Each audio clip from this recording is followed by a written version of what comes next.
Welcome to the TowerCast Podcast, the towering podcast for the towering filmmakers. How's it going, you guys? My name is Juan Paul Flores Vasquez, your host again as well. Here with some lovely people from the Borderlands scene right here. We have the Tower Team exclusives, Austin Young. Hey, how's it going? Hey, Honey Badger, you already know what it is. Michael De La O, our director. Hello again. Word of the day coming soon. John Eric Castro, the actor. What's up, guys? A new and improved the Cable Guy poster on the back. Yes, sir. Thanks to Austin. Appreciate Austin. We have a lovely... Give me 1 second, you guys. I'm so sorry. Okay. Nice. We do have a lovely guest with us today. We have Fox, a.k.a. the Borderlands costume designer. We've been wanting to have a guest that was a little bit different to the podcast than previous. Yes. We've had actors, we've had directors, we've had visionaries, we have music video directors, we had activists who utilize their camera to speak fondly on issues that they hold dear to their hearts. And today we have somebody who has been able to tell stories and create characters with fabrics. So without further ado, I would love for her to introduce herself. Go ahead and take it away, Fox. Hey, y'all. So, again, my name is Veronica Grijalva. I actually go by Fox. It's just a lot easier to remember than Veronica. Fox. Either. I don't understand why it's so hard for people to understand that, but I've been called Victoria, Vanessa, Valerie, everything under the book as a name except for my own. Yeah, always. I don't know why. So like a three-letter name, just like simplify. Yeah, just Fox. Kind of given to me back in high school, like a while back. It's been a good 10 years now. But yeah, I got that name a while back. So I've been just kind of going by that. Become my persona almost. But anyways, so I worked at the dinner theater at UTEP for 3 years. Though for longer than that. I've been sewing most of my life, basically. On and off for most of my life. Yeah. What would you say originally got you into it? Would you say that you always had an inclination towards, costume designing, or was it something that maybe within your family you kind of were brought up into? So I didn't realize it before, but once I started getting more into it, because I've always drawn. I've always been drawing, ever since I was a kid. My mom would tell me that even as a kid, I wouldn't ask for Barbies or dolls or anything. I'd ask for fabrics. And I don't remember that, but for fabrics instead of dolls or toys or whatever. Do you remember what the first couple of things that you did? Do you remember as a kid? I did drawings a lot more than the first thing I sewed. God, it must have been maybe a Barbie's dress. No way. Actually, it must have been a doll's dress. That's how you get started. So you weren't buying Barbies, but you were making dresses for the Barbies. Yeah, I was turning them into models. Yeah. Well, see, your parents got to save money. I mean, they were like, we just got to buy her one and then just buy a bunch of fabric. That's awesome. That's a good way to look at it, I guess. Yeah. Yeah, it's different for sure. Yeah. Yeah. Yeah. What would you say got you towards taking it a little bit more seriously? Because I think with all the guests that we've had on the show, we always try to find the original inception of their dream and yes. Do you have a hero's journey that you'd say that you've gone through? Yes. Just hearing you talk, you sound like you're very passionate about this. So I've been told that I wasn't. What? Super anti-vis, everything I've become. I'm no, I was never gonna become an artist. Okay, so I remember specifically in elementary, one of the elementaries I went to, I was the artist, basically. Nice. I was the artist. I was the one that people would go to say, hey, can you draw me this? Hey, can you do that? I remember a teacher came to me once. I was in probably kinder. A teacher came to me and he was like, hey, can you draw this for me? And I was like, okay, yeah, I would, I'd draw it for them. Dresses or No, I remember, it's weird because I remember that one specifically. It was a drawing of a bunch of little people. I don't know, it must have been almost like a school portrait almost, kids lined up, kind of that. Okay, that. Yeah. That's what he asked me to draw. I don't know why. I don't remember what it was for or anything, but I remember people would tell me oh, you're gonna be an artist when you grow up. You're gonna be an artist. I was like, hell no, artists don't make any money. How could you make a living off of it? This is how. We did prove him wrong. Yeah. And now, like I said, I worked at the dinner theater. I worked on music videos. I've actually collaborated on a couple. I don't have any with me right now, but I've collaborated on a couple of clothing brands here now. Oh, One nice. of them, I'll give them a shout out. One of them is MF Pearl. They are a video recording production team, I guess. They do music videos for local artists. So MF Pearl, if y'all ever see this. And then Beetle Blood is another one. He's another like smaller local clothing brand. He's amazing though. Like his work is really cool. Like fantastic. But I've collaborated with a couple of them. And how was that? I've done designs and stuff. Yeah. And how was the dinner theater? How was your 3 years there? God, dude. Let's not talk about that. Just kidding. No, was it a bad experience? I mean, if it's a bad experience, we'll keep it on the low key. We'll edit around it. Just we want to know. No, not at all. Not at all. Actually, it was amazing. Like that's where I really learned how to that's where I really established my roots. Like that's where I grew my roots, basically. Professors or the friends that you made there? Yeah. So it's funny that we say that because it's not so much like the people that I worked with, but rather the work that I was doing that I really enjoyed. Oh, that's interesting. Like it's not bad, like nothing bad about them. It's just I don't know, they're just actors, like actors are kind of they're like that's the place where you kind of like learn the type of work you'd be doing, and at least people would come and probably collaborate with you, but that's where you kind of like hone the skills and all that. Right. Yeah. And it was definitely about the skills there. It was definitely very much about the skills there. What was one project that you really loved? Talking about projects man. One that you really sunk into, like, I'm gonna perfect this little. Yeah. So I never got to make any of like the main costumes of any of the main characters. You know what? There was actually so there was Chorus Line. We did Chorus Line. I forgot when. It must have been like I don't know because I quit like 3 years ago now, so I don't remember when it was. But Chorus Line was one of the shows that we did at the dinner theater.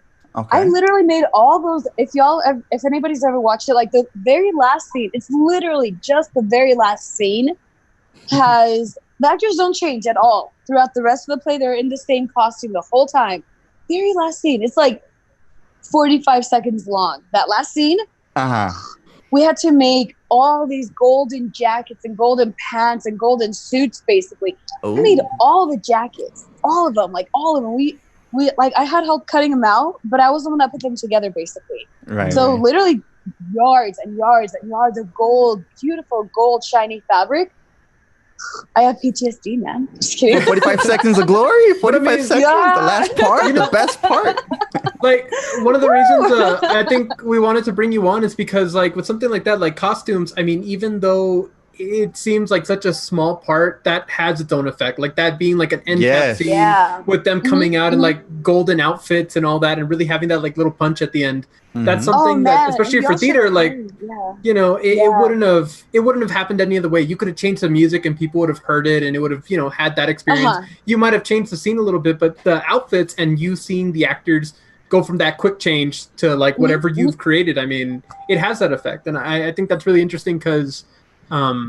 We've talked about the effect that, let's say, like, because we talk a lot about filmmaking, but we talk about the effect like camera has and audio and editing. But costumes, it's a huge part of it. And that's what I think it's interesting that you kind of focus on like outfits and fashion. And that's cool. Like when you work on consulting projects, how do you kind of go about it? Like, what's the thought process behind thinking of there not being an outfit and making something to fit the occasion? So it depends on what project. For example, I shot a music video with Double Scope Films, which is a local production company here.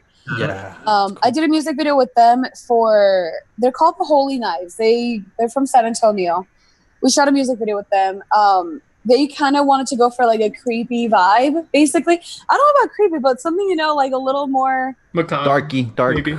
A little more Baroque for sure. A little more goth. Okay. So, I mean, working at the theater, like I had access to all the costumes, basically. Sweet, one of them I did make myself. The rest we chose and picked out and stuff. One of them I did make myself. It was a cape originally for Sister Act. We did Sister Act at the dinner theater. I made this like red robe what's known as it has like a specific name because we're like a priest or something. It's some religious item. Sister Act is that a Whoopi Goldberg movie? Yeah, it's a musical too, by the way. It's really fun too. It's fun, yeah. Sister Act 2 is pretty good.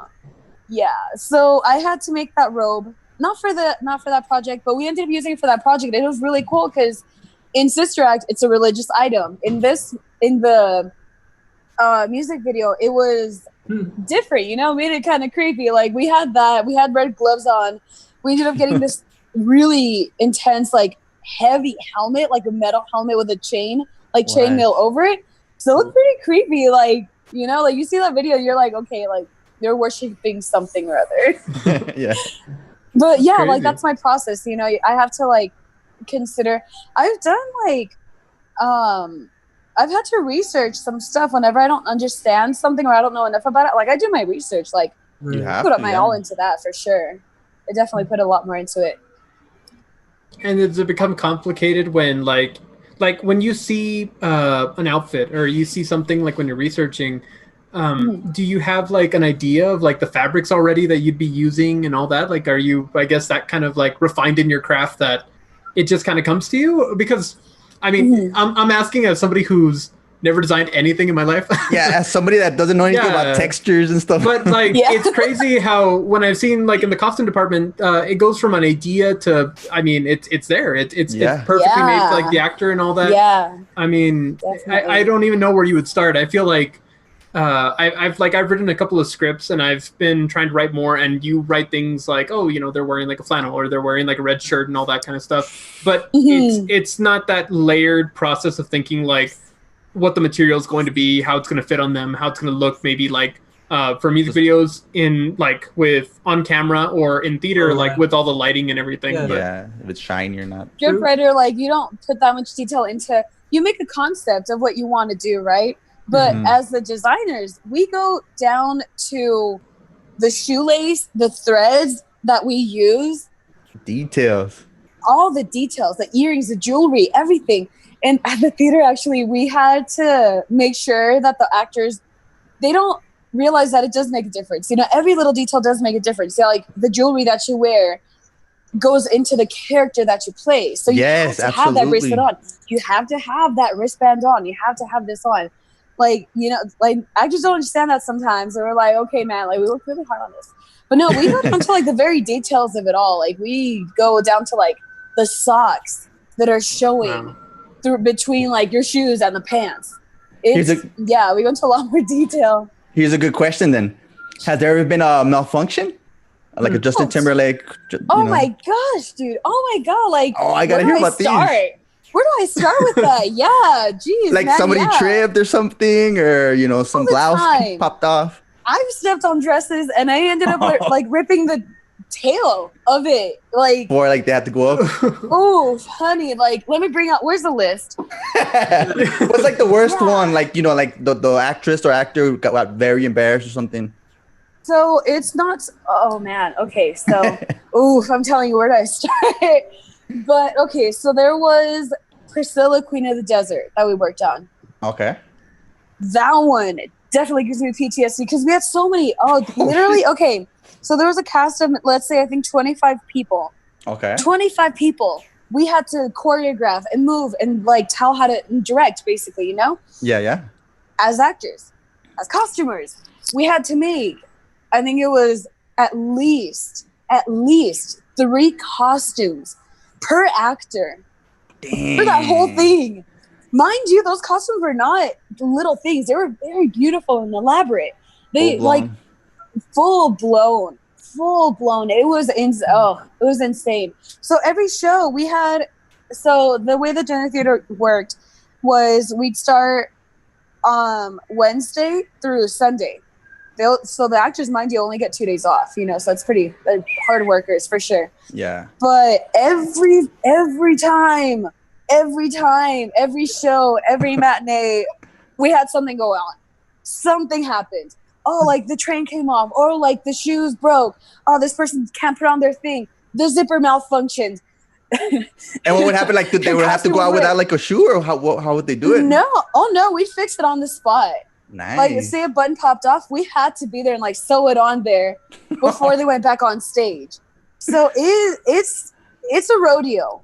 I'm not gonna lie, it's a GD rodeo for sure. It sounds like an intense 3 years. There is some beauty on within the arts where, like, there's always those funny stories that, I mean, at the time, they're the most stressful things you ever go through. Oh, yeah, but afterwards, like, in retrospect, to get it off. And I think that, I always wondered, you did go to UTEP and such, but I think that being in that kind of environment, I would say it preps you for the unpredictability and at least gives you that confidence to know you're able to pull something off in like 20 minutes or days. Like, I can pull something off where somebody gives me this big task within a month or a week. No, definitely.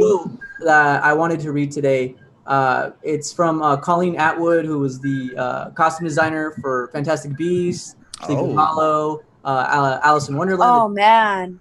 Yeah, it's a really nice quote. I just thought I'd share it. It says, costume, hair, and makeup can tell you instantly, or at least give you a larger perspective of who the character is. It's the first impression that you have of the character before they open their mouth. So it really does establish who they are. Very true. I would love to hear maybe you adding to this or disagreeing to this quote. Do you think that kind of sparks something within the line of work you do? Yeah, definitely. So let's say you go to a show and everybody's wearing the same thing. Like, they're all just wearing black pants, black shirt, black shoes. You can't really, you kind of almost expect them to do something in unison. Yeah. Right. Whereas if if they're all wearing black, there's one person in all red, you expect, oh man, they're unique, they're special, they're going to do something else. True. So, it goes back down to the details, to the jewelry, to the hair, the makeup too, by the way. Everything definitely defines what that character and what that person is going to do and how they're going to do it, the way they are. It creates a personality for them, basically. Yeah.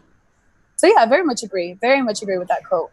And again, I want to say that we always constantly have guests here who are basically prodigies. They don't just do one thing, they do several things, and Fox is one of them. Can you tell us a little bit about what it was like to go from, knowing what it's like to design clothes for the stage to then directing your first play, which I heard was about a year ago? It was actually my very last semester. It was not this last semester, December in fall. Mm-hmm. That's when I it was, man, I loved it. I loved directing. Like, it was so cool. And like the fact that I got to choose the play that I wanted to do. Yeah. So actually my play was not a play. I had to adapt it from a short story to a play.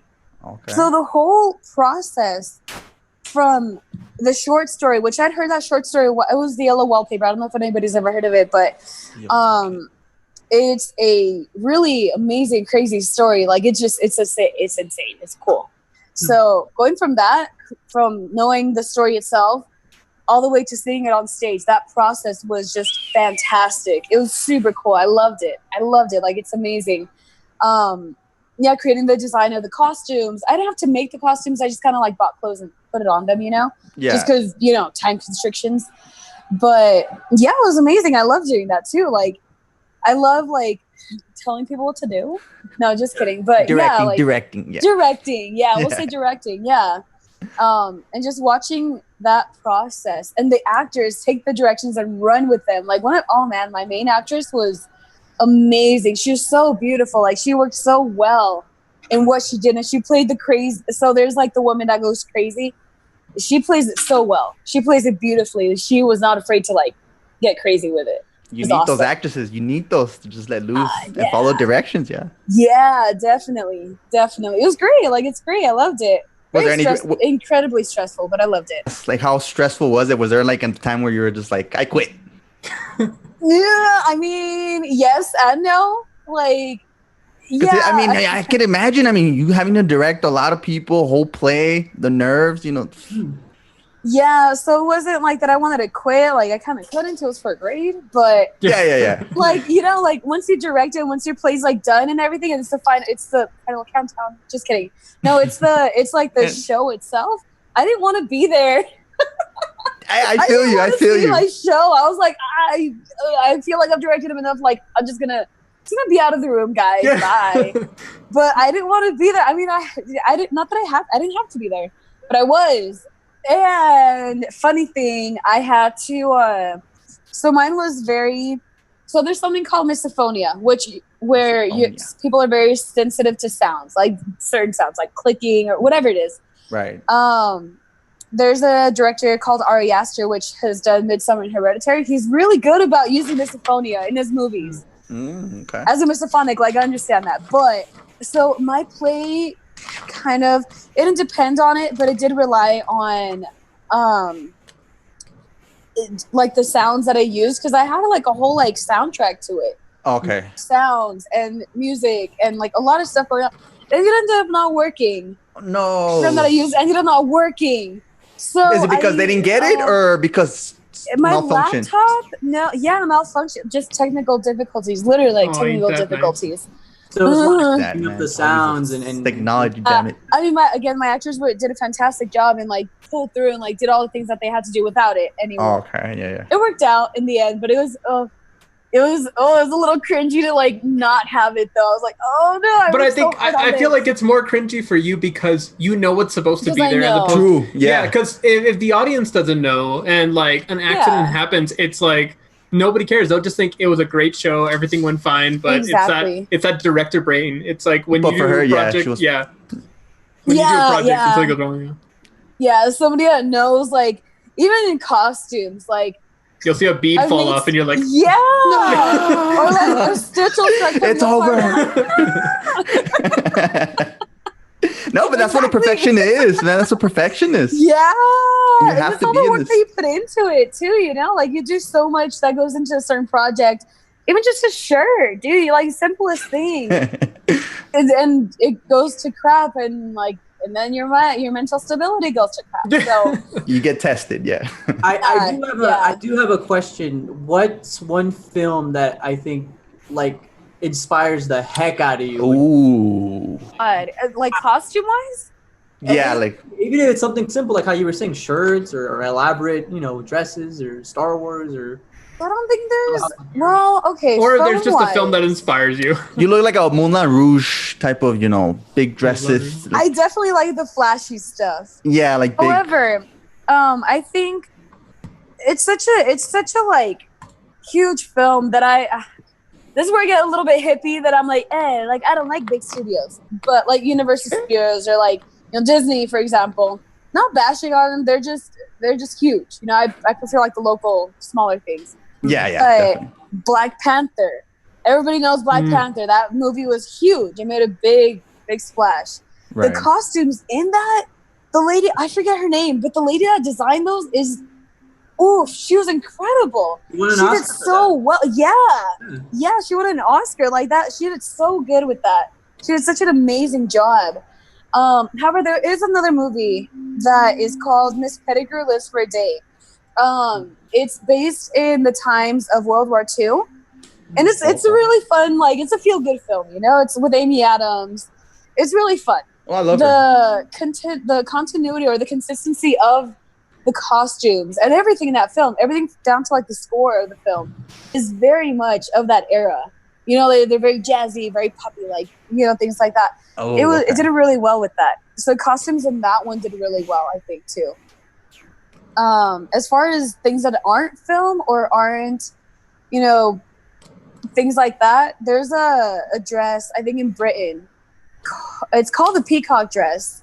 It is the most elaborate thing I've ever seen. It weighs a lot. If y'all look it up, like it's insane. Like the amount of beading in that. They had to outsource to India to make that dress, and it took months. Really? Oh my goodness! It took us at the dinner theater. It took us like a good month to make this one dress. That one took months, plural. And where do they keep it? Or it's in a glass case. Like it's in a glass case. Oh, wow. Nobody could touch it. You can't take it out and like examine it. It's really old too. It's from like the 1800s, I think, or like early 20th century. So it's just like an art piece right now. It literally is an art piece. Yeah. Yeah. That dress is incredible. That one's really incredible for sure. Wow. Yeah. For those who are wondering, the costume designer I looked her up is Ruth E. Carter. She was the costume designer for Black Panther. Yes. Carter. She's such a talent. She's done a lot of other work too. They did movies for Dolomite Is My Name, Malcolm X, Amistad. And those movies have really distinct, especially Dolomite. I did watch Dolomite. That was a really good movie. Yes, that's really good. Those costumes were super on the point. Yes. For sure. Yeah. So how do you go? Murphy looked a little young. So many questions. Yeah. Sorry. My bad. So how do you go from costume design to adult books? Yeah. So by the way, those of y'all adult that don't know, books. like, wait. I think you phrased that really weird. Coloring. Hold on. Yeah. Okay. Yeah. Let's clear that up really quick. Error there, but which I have written actually. I've written books before. I've written a book. That's a lie. I've written a book. Whoa. But anyways, We all have those. Okay, my bad. So I am working on collaborative work because I'm a collaborator. But I'm working on a collaborative project between me and 7 other local artists just because I draw, besides like costume making and sewing and filming, like I also draw, by the way. You just draw. That's nice. It's just happen to draw also. On a little side note, I saw your post the other day that you were drawing, I think it was a beetle, but like you did like a whole like time lapse. That's crazy. Like it was so detailed, and it looked like you just did it like once over, and then I was like, oh, I guess I'm done. And it was like, that was it. Like I'd be erasing everything, and then I'd be like, this is terrible, this is awful. Yes. But no, yeah, really it's great. Definitely a process to get to this point. Like it hasn't been easy. Like it hasn't been like, just gonna draw today and that's it. You're like, no, like I've been drawing for a while, like so you feel confident in your craft. Yeah, at this level, yes. At the point that I'm at right now, I've been a little more confident. I've been like, I've been a lot more confident. Well, it shows. To draw. Congratulations. Especially during these times. But yeah, so I'm working on that book. I have the website, everything. I have everything set up. I just need to put content on social media pages, for example. But the website's done. The book is very much available. I have 2 different versions. So there's one called Saddle Stitch, and then there's the other one called Perfect Bind. So Perfect Bind is a little more like a book. Like the spine looks like, a book. I love the title. Nice. Stitch is just kind of stapled and folded over.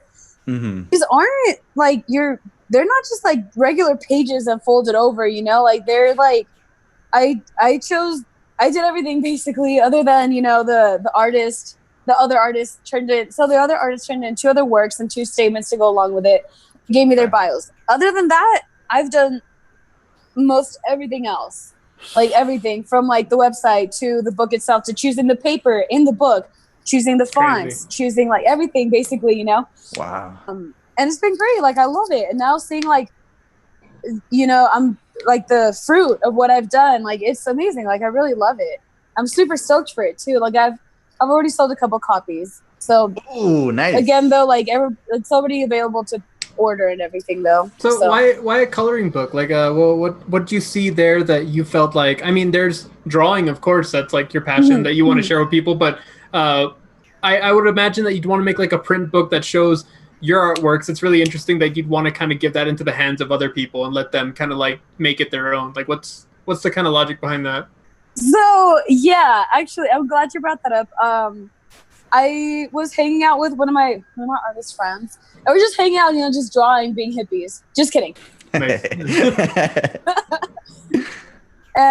We just constantly joke about like, oh man, we're starving artists. Like, let's go get beer and just drink and stuff and just draw and stuff. Like we like it's the dream. A Thursday night. We've all been there. Okay. Yeah, exactly. Yeah, and there's a reason why we're called starving artists. Like it's hard to make money off of our artistry, especially because people don't understand it and they don't understand why it's so much expensive. Yeah. So, I realized, me and like my friend and like I know, but I live among the community of artists.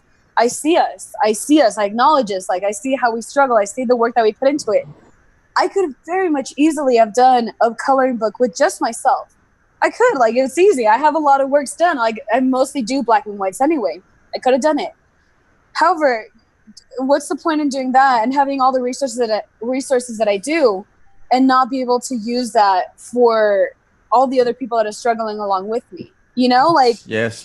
might as well use the resources that I have and help everybody else. Like there's so many other people struggling. Like why shouldn't I help them? I'm in it. I'm in it with them. They're in it with me. Like we're all a community. You know, we're all together in this. I can't like not help them. So, and not that they need help. Like some of them are actually like doing pretty good with their artwork and everything. But you know, it's never. There's never too much of it. I don't think so. And I like the community. I love El Paso. I used to hate El Paso, but I do love El Paso. And there's a lot of talent here. There's so much talent here. There's an incredible amount of talent. I want to show that off. So this really is just a tiny portion, a fraction of what I really want to do. So this is really, should I get into it or like, should I just continue about my No, yeah, go for it. Hell yeah. Going. Hell yeah. It's your episode. Yay. Yes. Guys, thanks. That's really supportive. Oh, just kidding. No, but so really what I want to do, like my basically 10-year plan is I'm sure you guys are familiar with South by Southwest, right? Like everybody knows South by Southwest in Austin. I think El Paso has a lot of potential. Like we have a film industry, we have a podcast industry, we have everything. We have like an entertainment industry here. We have an artsy community, you know. I think we have a good potential for what's it called, like a sector of South by Southwest to come here. Yes.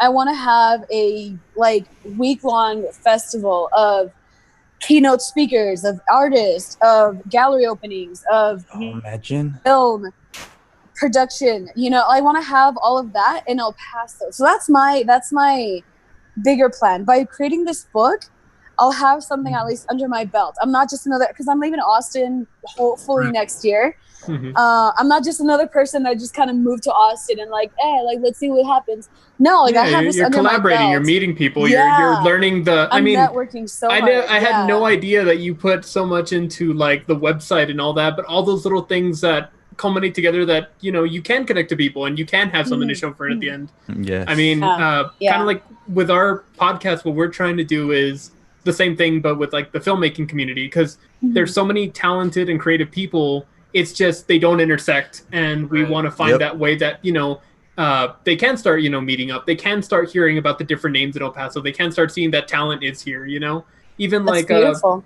And like even with you, like some people think, oh, I just need to find that guy with a camera, but don't think about how it's a collaborative process. It's teams, it's artwork, it's design, it's costumes, it's everything. So we relate just with that passion, definitely. Yes. And I think that it's so glad because any city has its own subculture of art, and I think it's really beautiful that you're striving to have things under your belt, because at the end of the day, like you need to have something that sets you apart from the rest. And I think that having that coloring book, I was obviously done out of love because you love your fellow artists around you.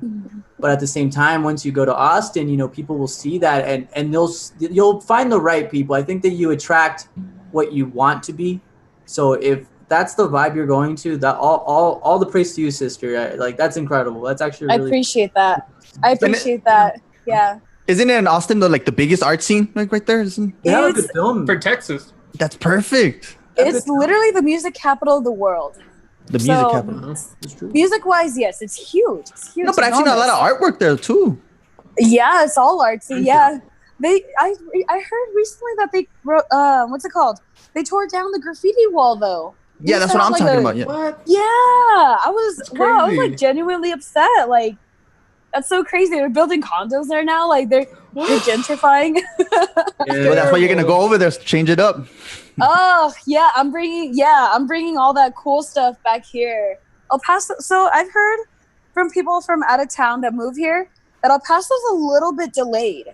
Like I used to work at Poke. They're delayed. A Poke place, and the manager was from like Ohio. I think that's how you pronounce Ohio. Yeah, somewhere over there. Yeah, somewhere over there with an O. And he was saying that it's weird that Poke is like barely becoming a thing in like the more recent years here, because it's been a thing for a while now. And I was like, well, I've never heard of it, so it must be new. Yeah. A lot of the stuff that we're getting is a little bit delayed. Yeah. But I think with that though is we're getting like the perfected versions of whatever we are getting, you know, just because they've had time to like experiment and fail, and we've gotten like the more perfected parts of it. True, I just feel like with the community, when you see it, it's very hopeful, because I mean, I think a lot of us creative people think like, oh, I'm getting into a creative field. I don't see that here in El Paso. I got to move. I got to do something different with what's going on. And it's like the more that I've gotten into it and the more that I've like worked on my skills and everybody else has worked on their skills, we're all starting to find each other. We're all starting to see that the community wants to grow in that aspect where, you know, it's like we weren't there maybe like a few years ago, but the ball's rolling, you know? Like, I mean, you've been doing your like artist meet and greets, right? I don't know if you want to talk about that a little bit. Where it's the like music and artwork selling and all that. I can't really describe the events, but I know that you've been putting them artist on flea market. Yeah, like a swap meet of art. Wait, for myself? Yeah, for yourself. You've been putting on some events that were going on a while back, but then COVID kind of stopped them. Oh, dude, yeah, COVID. It really killed a lot of the projects and events that I had. Bummer. So there's a huge art community here, including musicians, for example. So I also know like a good amount of the musicians here. Everybody from like Villain's Kiss to like Soul Parade, you know, like and anybody in between, like even the smaller ones. I know a lot of them, and a lot of them come to me and stuff. So I just want to bring out that community. So through the events that I had, I would contact several artists and see who would want to play a gig, basically. And like a couple of them, it was their first time. Like one of them, I remember this one guy. He told me that I met him at Poke. Actually, it was funny. He just came in looking for a job. Oh, we're not hiring right now, but we got to talking. He was like, "Oh yeah, I'm creating music," and I'm a musician, I'm an artist, this and that. And I was like, "Oh, really? Because I do this." And he was like, "Okay, cool." So we exchange information. So I contacted him later on. This was, I think, must have been January or March. It must have been January because it was before COVID. So I contacted him in January. I was like, "Hey man, I'm doing this event. Do you want to be a part of it? Do you want to perform here? You'll get 45 minutes to play, or 30. I think it was 30 minutes to play. All original works, preferably. You know, you're very much welcome to it. Yeah. Just come through." And he was like, "Yeah, dude, I'm super down. This and that." So, anyways, so I would get local artists. I didn't get to the point where I could get somebody from out of town, unfortunately, just because COVID happened. Yeah. But I prefer to work with local artists because, again, not everybody gets the opportunity to play. Like, I also sing, by the way, aside from everything else I do, I also sing. Wow. But like I know what it's like to struggle with that. Like, I know a lot of people don't get the opportunity to maybe record a song or like record professionally or get seen. Yeah. Talent. There's so much talent that like they don't have that opportunity. I am the opportunity giver. Like, come to me. I will give you that opportunity. I have events. I do this and that. I will give you the opportunity. So this guy, for example, it was the first time he'd ever played in front of a live audience. Granted, it wasn't the biggest audience either, but it was people in general. They were watching. They were paying attention to the artist. Yeah. That's hard to get. That's not, you can perform in front of like your mirror all you want. Same. And that's literally what he told me. He was like, "Yeah, no, like I would practice in front of a mirror and stuff." And I was like, yeah, how did it feel to play in front of an audience? People judging you and stuff, Yeah, people like, yes, exactly. Like it's an experience to play in front of anybody, whether it's 3 people or 1,000 people, it doesn't matter. Like, it's an experience to play in front of people and be seen, be acknowledged, like for all your work and efforts and everything that you did towards that piece or that song, whatever you did towards your creation, and for people to see it and acknowledge it and see it in person, to experience everything that you did with you. It's really cool. And especially you giving them that opportunity because, the opportunities aren't nurturing artists. Yeah. When did that kind of start, that you took on that producer role? Because, I mean, you're connecting artists, you're connecting people. That's like, true. Did that happen? Did something happen to you that made you feel like I could be doing this more for other people? Or because, I mean, I think there's a kind of selfishness with a lot of artists that, like, you make things, but you almost feel that competitiveness of like, I want to get my thing out there before other people do. Like, what put you in that collaborative mood? Interesting. I don't know. Nice. That's so interesting. I've never been asked that. You know what? I go to a lot of, I love festivals, live music in general. So this COVID situation is really killing me because I love seeing that. I love seeing like The open mic. again everything from like the projection stage of it to the final showdown. Yeah. That's true. I love seeing that. And I've been to a lot of festivals. I've been to EDC, ACL. I mean, Sun City, when that was a thing. I've been to Neon Desert like a couple of times. Yeah. I've been to a good amount of festivals and shows and concerts and like live music performances, basically. Yeah. And I never pictured myself on stage, but rather the people producing that show. You know, what else is going on behind stage that I don't know about? People don't care about that. You know, they're just there for the show. They just see the performer there. They see the final production. Yeah. I was always more interested in like what it took to create that The process. production and like get the producers to, or become the producer to get that performer That talent on stage. there, Yeah. What did it take to get the talent? What did it take to create those lightings? It's crazy. Like, for example, ACL is a huge festival. It's an enormous festival, and they have so many stages. Also, so it's Austin City Limits, by the way. I don't know if people know that, but Austin City Limits, huge festival, incredible. I think it's like 10 different stages, and every single stage has their lights. They have their sound. Dang. They're like, what's it called? Their PA system. They have everything, you know? So for that to happen at this huge park outdoors, they have to be ready for a lot of stuff, whether it rains or it gets muddy, like whether it's super sunny and hot, like they have to be ready for that. What does it take to do all that? That was my question. You know, that's what I wanted to do. And okay, so I guess it's also a matter of like me wanting to go to shows for free. Hey. I mean, that's you great. produce If it's shows, part of it, you're I gonna mean- be able to go to Yeah. these shows for free. So I was like, well, what's it take for me to get into these things for free? I mean, mind you, so EDC, for example, Electric Daisy Carnival in Las Vegas, Las Vegas, baby. that one cost, the ticket was, I think, $355. Whoa. So, yeah. And then ACL was, I think, $255. Neon Desert, what has it cost, like $100 or something? Damn, did you rob a liquor store? All these festivals. Festivals, yeah, like they all cost money. Honey, I'm broke. I'm an artist. I'm not like. Yeah, super I'm with you, man. Me too. I'm an aspiring I'm artist. a little bit broke. Like, well, you know, how do I get into these things for free? At the dinner theater, we got it for free because we worked it, you know? Yeah. So Yeah. we would be able to see the shows. So I figured, you know, I was like, well, maybe if I produce the shows, I could just go for free. It makes sense, you know? Work the A system. lot of sense. Nice. And that's kind of how it works. That is So the I most think that's diabolical evil also. plan ever. Go ahead, Isn't sorry. it kind of weird? Oh, I'm sorry, Juan. Did you? Oh no, I was saying that is the nicest, most evil, diabolical plan I've ever heard. Hey, Oh, honey, she's I'm not working hurting on anybody. all the levels. On all the levels, hun. Yeah.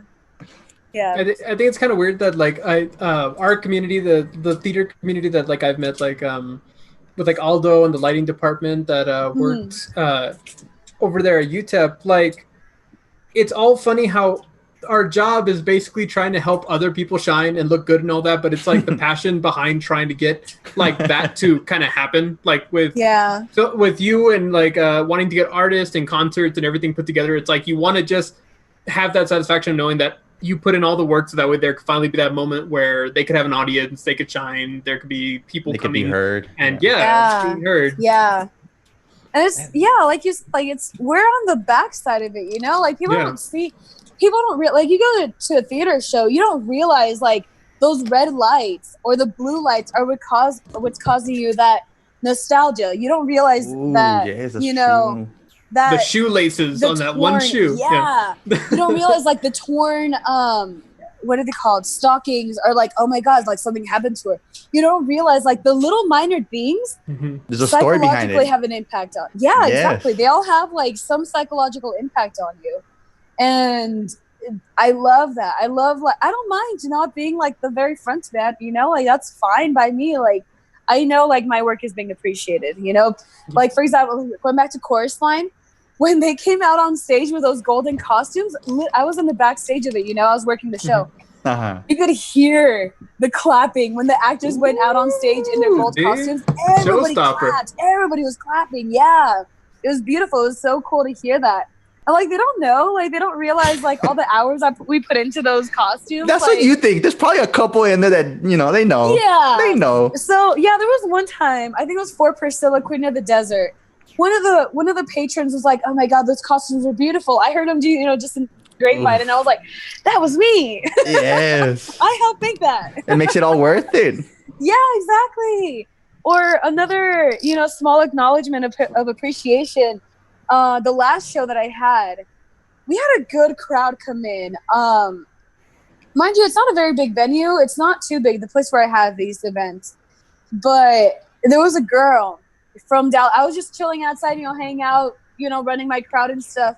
Right. Making my rounds, basically. And I made conversation with this one girl. She was like, dude, she didn't know who I was. You know, she didn't realize I was the one that produced that event. Yeah. She was like, oh, dude, like, I love this event. Like, it's so cool. Like, the vendors, the artists, the musicians, like, everybody, the performers. Like, it's so cool. I'm from Dallas, too. Like, I've never been to anything like this. Even being in Dallas, I was in Dallas for, like, 2 years, I think she said. She'd never been to anything like that. And I was like, oh my God. You really? Like, you love this? Like, you like my show? It was so cool, though, you know? They don't realize, like, you're the one doing that, you know? Stars are just like us, basically. And that's an honest feedback, too, because, you know, she doesn't know who you are. She didn't know who I was. And then I told her, too. I was like, this is me. You see that table over there? I did that. Yeah, you got to show off a little bit. You got to, you know. And she was like, oh, dude, that's so amazing. La, la, la. Like, she gave praise, basically. And I was like, but yeah, it's cool. Like, it's cool hearing that, you know? Like, it's nice. That's super cool. Yeah. As far as, like, right now that things aren't as cool, what projects are you working on? Or what's kind of, like, the plan right now? Yeah. How have you had to modify? Tell the audience what's going on with Fox. Yeah, so as of COVID situation, because of COVID, I'm not able to produce any of my shows anymore. I'm not able to like work on all the projects that I had. I had a lot too. I had a lot of workshops and like a lot of things that I wanted to do. Obviously, because of COVID, I can't do it anymore. So right now, actually, I'm collaborating with a page called El Paso Creatives on Instagram. Oh, yeah. They promote a lot of local artists, actors, performers, photographers, a lot of models and photographers. And then I told them too, I was like, hey man, you say we're like, you're promoting locals, we should promote like musicians too. So that's kind of a more recent thing that I came on, at least. I promoted like the local artists. So anyways, we're actually working on I don't know if it's too soon to say, because this literally just happened. This meeting just happened yesterday. You have confidence. Have confidence. I'm confident. So we're having a virtual concert, a live. Like cool. We're gonna have it's a huge thing. Apparently, it's becoming a little bit bigger than I thought it would. So that's a good thing, though. It's a good thing. Yeah, no, for sure. It's definitely not a small project. Yeah, definitely. So, bottom line, we're gonna have a competition. You know, we're gonna have submissions from like whatever and whoever artist wants to play at this show. And the final round, we're gonna have the top 3 performers play live. You know, which right now during COVID is a huge thing. Yeah, you don't play live shows anymore. We can't play live shows. And it's gonna be a very exclusive thing. Like it's gonna be kind of, you know, very more intimate show. We're having it. I won't spill too many details, but we're having it at this studio, and it's very much limited capacity because, you know, obviously we have to have limited capacity. Taking precautions, you know. Right. So again, in the end, like we're just gonna have 3 performers, and even they're gonna compete for the top prize, which I won't mention just because, you know, like I can't give it all away. But so cool. That's what I'm working on right now. And actually, I have a meeting later today. And who are going to be? Who's going to? Producers. Oh, sorry. Go ahead. Who's going to be the judges? Are you going to judge? It's just you, or? No. So that's also another thing that we're trying to do. We're trying to get guest judges. So Oh, people okay. maybe in the music industry. So maybe like, Yeah. man, I mentioned it yesterday. If we get Johnny Cage to, Oh, help us imagine. out with this. Dude, the whole Yeah. yes, the whole station behind Or you. even what is that guy from 95.5 from Kill? If we can get like radio host to judge this for us, Oh, like yeah. And man, that'd be it. That'd be really cool.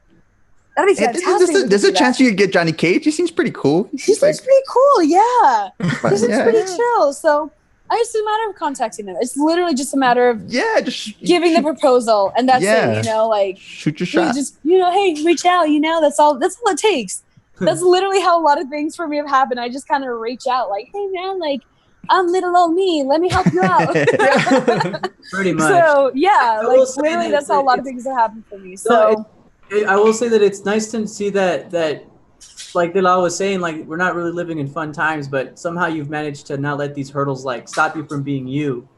So from, Yes. from the it looks was of hard. it, it's like, It was a little from the hard. looks I'm not of gonna it, lie. from the looks of it, it's like you're not letting the world stop you from being Fox, and that's really. Yeah. And I will say that as somebody who also really loves the music scene out here and the art galleries and going to the museums and just meeting people through film or what have you, Yes. I think that finding different avenues might lead to a better future for the industry, where maybe we don't need, like how you said, like the big industry players that seem to have the keys to succeed. Find Yeah. art. And so it's really awesome that you were able to do that and democratize the art for yourself. Yeah, I mean, you can't. It's a matter of adaptation, and this is not by myself. Like, I'm not gonna like it did get to me for a while, just because I thrive among people. Like that's where I'm at. Like some are loners and some are like more introverts. I'm a total extrovert. I love people. Like I love being among people. So it did hit me a little bit hard. I'm not gonna lie. Like it's been hard. It's a challenge. It's definitely a challenge to have to adapt to not being able to just like I live right down the street from a bar. I'm gonna just go down there, socialize with people. I can't. I literally cannot. Like we're social distancing and a lot of things are closed. I literally cannot go out and just hang out with somebody anymore. I can't just go out and meet people. So meeting people, I think, is a lot harder now. Yeah. Like we do rely a lot more on social media or the technology in general. Like we rely on it so much more now. So with that, it's a matter of adaptation. That's what I've been telling like my collaborators, like whoever I collaborate with. It's just a matter of adaptation at this point. Like we can't have anything live, or if we do, it's very limited because of COVID. And unfortunately, it seems like this thing is not going to go away for a while. So this is becoming our new standard, our new normal, so to say. So I had been talking to this other person that had she works with the Trans Coalition Youth group, I guess, like whatever it's called. And they mentioned that they did a virtual drag show. Nice. And I was like, dude, how did that work? That's like a what runway? turned me on to Oh, like wow. the whole like drag show. I didn't get to watch it. I didn't know that was going on. Yeah. But she told me that they had like a virtual one through Zoom. So I was like, how does that work though? So I do need to contact her, see how that worked. Yeah. But my collaborators know how to work Zoom. I had trouble getting into Zoom here now. So I'm not very tech savvy in general. I produce stuff. I make stuff with my hands. I'm not tech savvy. But so I'm gonna. But you're adapting. You got here.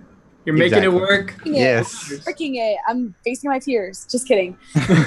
No. So I do have to adapt to this new standard. So a lot of that event that we're having, we're gonna have competitions every week. So let's say it started. First week is submission week.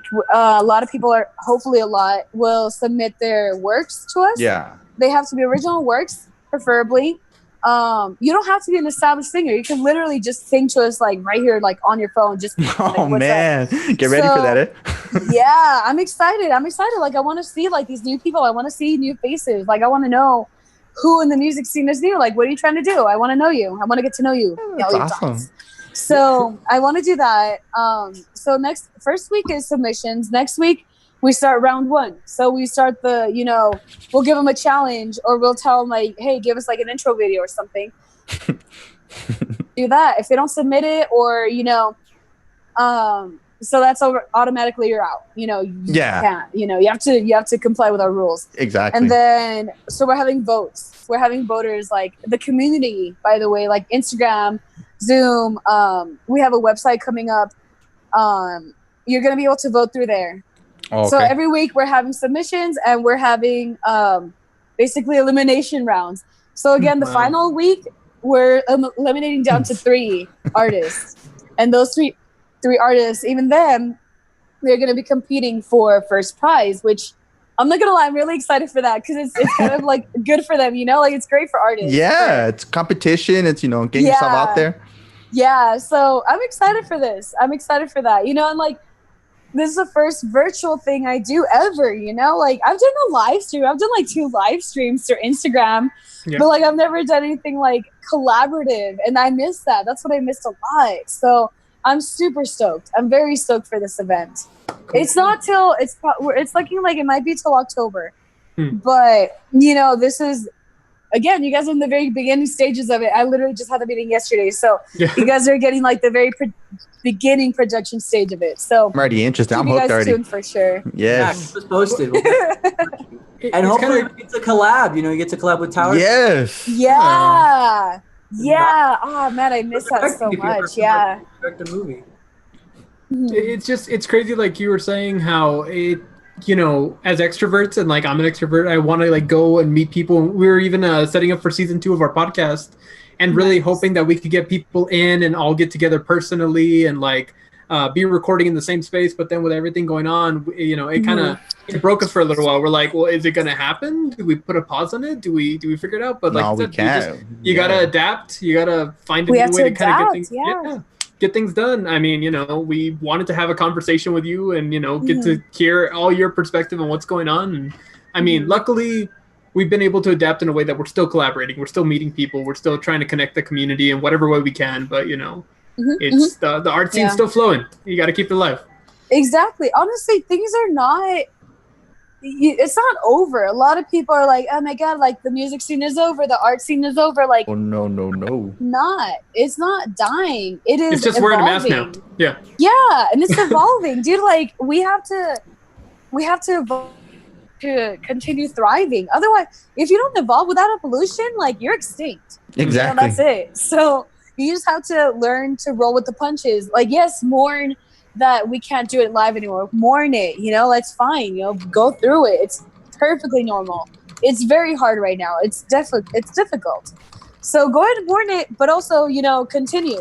Look for the bright side. You have to find it. Like, it's not gonna come to you if you don't look for it. You know, like it's hard. True. And I think that the industry itself is adjusting to it too, because you sort of see how, you know, things are now going towards, you know, streaming services as opposed to, you know, going to a theater, which, you know, breaks everybody's heart, but at the same time, it allows independent filmmakers like us to, you know, be taken a little bit more serious now, because now it's no longer this separation between, oh, it's in the theater, it's a legit movie. Good way to put it, Juan. Have it on YouTube, so whatever. Yes. Now, without that little barrier now, it feels like because of COVID-19, art's been able to thrive at the same level as the big shot players. So now there's really nothing distinguishing us apart from whether or not our story is, you know, well told and well made. And because of people like you, Fox, exactly. like, because of people like Michael and Austin and Castro, we all bring something to the table that you know, when we leave the table just reads remarkable. And I think that we're all remarkable filmmakers in our own light. Beautiful words. I think it's amazing that you were able to not let this hold you down, because I mean, yeah, Delao hit it on the nose. Like, I love doing these podcasts, like with Castro at the side and Delao there and Austin and everybody and all the guests that we had. And I was really excited because I really pushed for the second season to have more open guests, like to explore the other, like Miss Fox, the other spots. Yeah, like people like you. And it's a shame that we couldn't do it in person, but even then, hearing everybody's conversation, hearing everybody's you know, 2 dimes, we were able to make a couple dollars, and I think the conversation is very rich in that we were able to feed off of each other and know that at the end of the day, like, nothing really stops art other than death. But as long as we're breathing, as long as we have blood in our systems, as long as we have internet, Wi-Fi, there's nothing that should stop you from being creative. Exactly. Honestly, yeah, that's beautiful. Yeah. And I'm glad you guys are still doing this, you know, like it gives people hope. Like it gives me, I'm not gonna lie, like this gives me hope for like, you know, like I said, like it's not dead and it's not impossible. It's a little more difficult. It's more of a challenge. There's definitely like a learning period for this, but it's not impossible. Kind of like look for it, you know, but it's still there. We're still here, guys.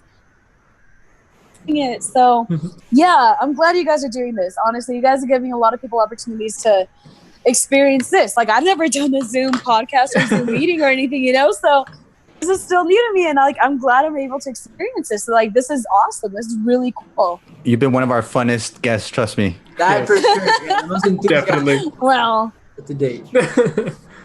No, but yes, before we thanks, close guys. this podcast, we like to put the guest on the spot with De La O's question, word of the day. All right. So for those of you who don't know, No pressure, Ms. Fox, right? No pressure. Yeah, no pressure. With this podcast, we like to do a word of the day segment just to improve everybody's communication, language, filmmaking, costume, whatever have you. Yeah. The word of the day that I want you to see if you know is phosphine. Phosphine. Phosphine. Is it like a designer thing? Something we have to do with wardrobe? No, in fact, this one's kind of like a curveball. I didn't Can know you use it in a sentence? Huh? Can you use it in a sentence? Yeah. We got an editor asking over here. Interesting. I always get a sense of phosphine after looking at a well-designed costume or film. How's it spelled? Like PH? Yeah. Oh. She's onto it. She's HOSPHINE? E-N-E. ENE. Phosphine. Interesting. Because I almost want to say it's like an element, but obviously not. You know, it's not. It sounds like an element for sure. You know, That was my like- guess. Yeah. It's an odd one. It's an odd Interesting. one. I think it's Interesting. more. I think it's more of a medical sense of term. phosphine. It's when more of a medical thing. I'm pretty Is it like sure. serotonin, like something that your brain gives off? It must be, right? Like it has to be, right? Like, It's a because reaction. Put to sleep. It's a reaction. That's what I figured. Okay. Okay. So I mean, that's my guess. It's So- a reaction from the brain, you know, like a very primal reaction. Yeah, that's my guess. Interesting too. enough. It's a ring or a spot of light created from a stimulus sent to the eyeball. Oh, so like when you see like Guess that. like you look into a Yeah. light, you see that. If you look at a Oh light my or some kind of gosh. like intense stimulus and it just creates like a ring of light around you. Yeah. Yes. Oh, that's interesting. I like that. I like that one. Yeah. I've always that's interesting because I've always wanted to do like a painting.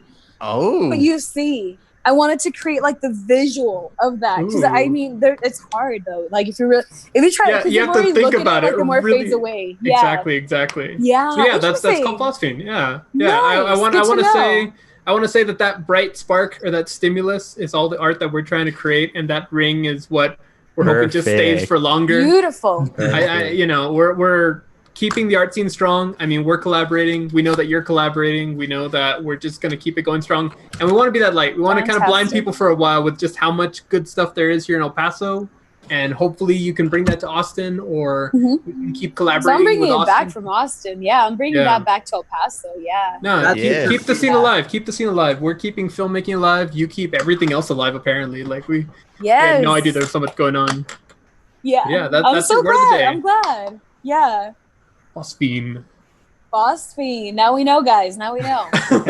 There's a word for everything, apparently. I Also, before Otherwise, we- I just know it as like the ring that you see after a light. know. It's some Nice. inspiration. Yeah. Before we end off and cue everything out, what would you like us to plug in for you? Like Any media pages? shout-outs? I mean, Yeah. there's so many things you're working on. Like, just start shouting them out so we can start getting to know about it. Yeah. I mean, so really just I just kind of want to promote my book just because I did just get the physical copies. I haven't been promoting it as much as I should just because I don't have like a lot of social media content. Mhm. But otherwise, so findadesertgem.com. That is my Find- website. You can finally buy the actual physical book. Again, like I said, there's two options to it.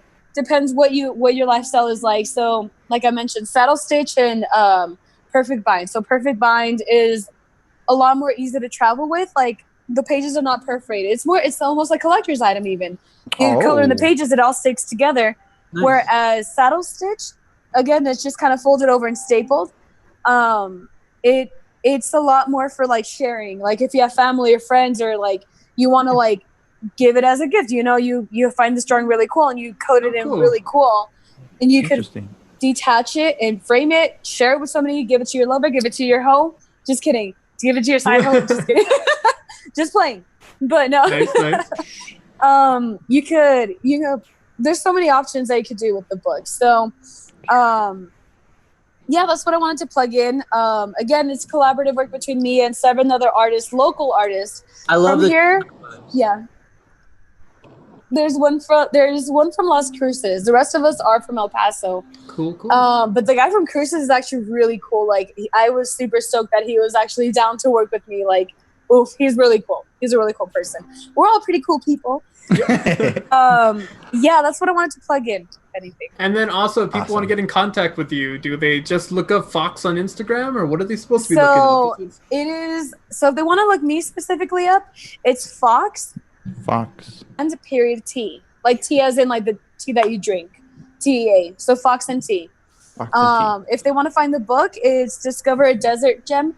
Or no, sorry, just kidding. It's Desert Gems Coloring Gallery. Oh, okay.